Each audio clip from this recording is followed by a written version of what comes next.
Hi, everybody. So glad you tuned in today.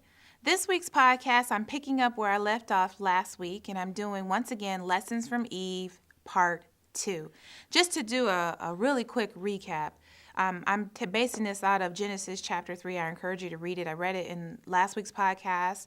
I encourage you, if you didn't see it, to go back and watch it or read Genesis 3 for yourself. But we went over the first three things that we can learn from Eve, because after all, these are mistakes that were made that can be avoided and can help us not to make mistakes in our lives. Number one was don't hang out with the wrong folk.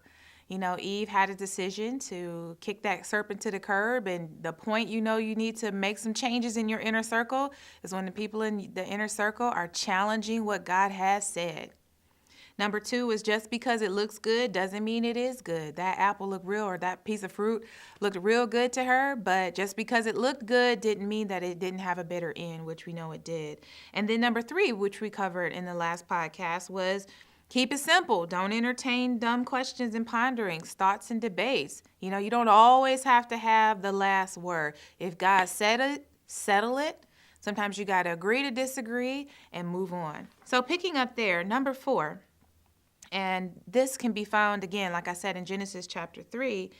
But this is a big lesson I think we can learn. And oftentimes it's this issue here that is that catalyst that in a lot of cases gets us off the mark. And that is learn to be content with what you have. Eve had so much going for her in the garden. She woke up with a man. She woke up. And when she woke up, she had a home, they had dominion, they had power, they had direct relationship with God. What more could you want? But there's this issue that we all are faced with, and that's covetousness. And that's, an inordinate affection, wishing for stuff you didn't have. The Bible talks about be content with what you have. How is it that the serpent was able to get a woman who had everything to be trying to reach for something that she wasn't supposed to have? Well, in verse 4, he's pointing out to her, hey, listen, I know that you have all this with God, but you know what? If you eat this fruit, you can even become a God. See, God doesn't want you to move up in this level and so blah. And she's not grateful for what she has. And so looking at something else and coveting something that she doesn't have is what opened the door for her to get food. How many times have you forgotten about what God has done in your life simply because you could get a brand new car? God could bless you, with a Ford Focus. And it's a great car, or, a Ford Edge, a great car that you have. And you could be happy about it. And you've got your seats, and maybe you don't have leather seats, and maybe you don't have heated seats, but your car is running. It's brand new. It smells good. The window still has the stickiness from the tape. But then here comes another friend, and they drive up in a brand new Mercedes. Some of us, we go instantly just from seeing that. From being grateful for our brand new little car to now we're feeling like, hating on somebody else because they have it, or neglecting to realize the gift of God that he blessed you with just because somebody drove up in something that was seemingly better. And you don't know. You got your car cash. They could be, leveraged up to debt with their car. You don't know. So you got to get to the place where you learn to be content and grateful with what you have. If you want more in the things of God, the way you get that is by being thankful for what you already have. Lesson number 5 we can learn from Eve is that sin always costs you more than you're willing to pay and more than you can calculate. Listen, this comes down to trust. You have to trust God. And, sometimes we like to calculate out, well, I know that God says this, and I know that God said we shouldn't be unequally yoked, but, I can get this person saved, and I can get along with anybody, and it's all good, and I know what God meant, and you just get into the place where you're in a situation where you're calculating, okay, so we won't go to church together, but that's only one day a week, so that's not a big deal. Not realizing that the reason why God gives us commandments to follow is not because he's trying to hate on us or take our fun from us. It's because he loves us. He gives us boundaries because he knows outside of those boundaries are pain. And we serve a good God who loves us. He's our heavenly Father. He wants his children to be blessed, not cursed.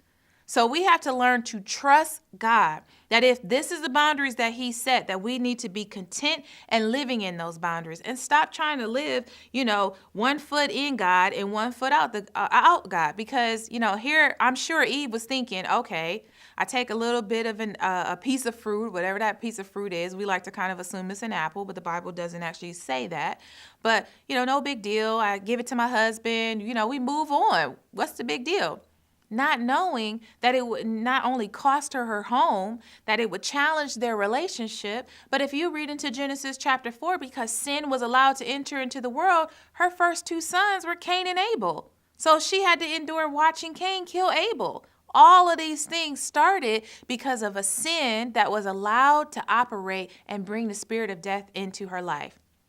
Get away from sin and recognize that Satan is not on your team. He is a deceiver. He makes it look fun, sound fun, seem like this is what you want to do so he can bring death and destruction into your life. Number 6, notice here, and this is one particularly for the women, is that notice that women have great influence. Use it wisely. Adam had a relationship with God long before Eve came along. That's one of the reasons why he was prepared for Eve, because he had a relationship with God. But I want you to notice that, when God spoke the word and the boundaries to Adam, Eve wasn't there. So I believe it's safe to assume that Adam actually told Eve, okay, we can't eat of this tree, because she's saying we. Adam knew what God had called him to do. But as a woman, you need to recognize, and men, you need to recognize this too, that a woman has great influence. That's why Proverbs talks about stay away from the strange woman, because a woman can lead you. If you look back at the story of Samson, here's the strongest man in the world. He was taken down by a woman.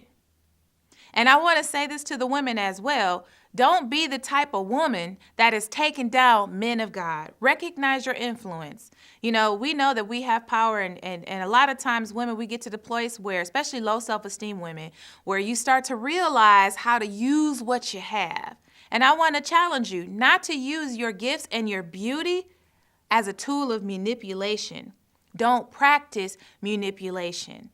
Make sure that you are helping someone. We're called to be helpers, but you got a choice whether you're going to help somebody to their God-given potential or you're going to help them to the pit of hell. It's your choice. The last one, number 7, and this is Lessons from Eve, and I'm going to end here, and I think this is just really great, and I'm glad I'm ending with this because you need to keep this with you, is that God still loves the mess-ups. He can deal with your mess. Okay. Adam and Eve, no excuse in my book. Y'all had everything. You're not dealing with the challenges we dealing with. No excuse. And I'm sure God could have felt that way too. Like, really? Really? All this stuff you have and you listening to a serpent? Really? If I was God, I would have been like, you know what? While you all are hiding in your nakedness, you enjoy that. I would have made it snow, made it cold, something. Just to you go ahead and live in that decision. But look at God's response. Instead of God being in a place where he's like, I'm a get you for this, he actually made them clothes. Made them clothes to cover them. They didn't need clothes before, because they were clothed by the glory. It was their decision to be unclothed by the glory through their sin.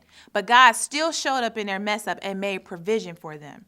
And even when he was declaring upon them the results of their sin, hey, you're going to have to leave the Garden of Eden. There'll be enmity between thee, and all the different things that he was talking about. He had already devised a plan to redeem mankind.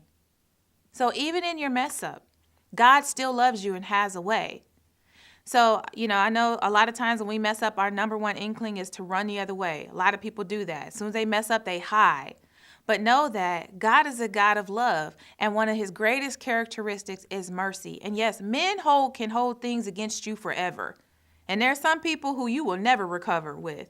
But don't let how men treat you make you feel like that's how God is. God is bigger. God is greater. He can deal with your mess up. And just like he did everything he needed to do, including sending his only son and sending him to the cross to die, to get us back and to fix the problems that Adam and Eve has made, if you let him into your life, whatever issue you've messed up, he will fix that as well.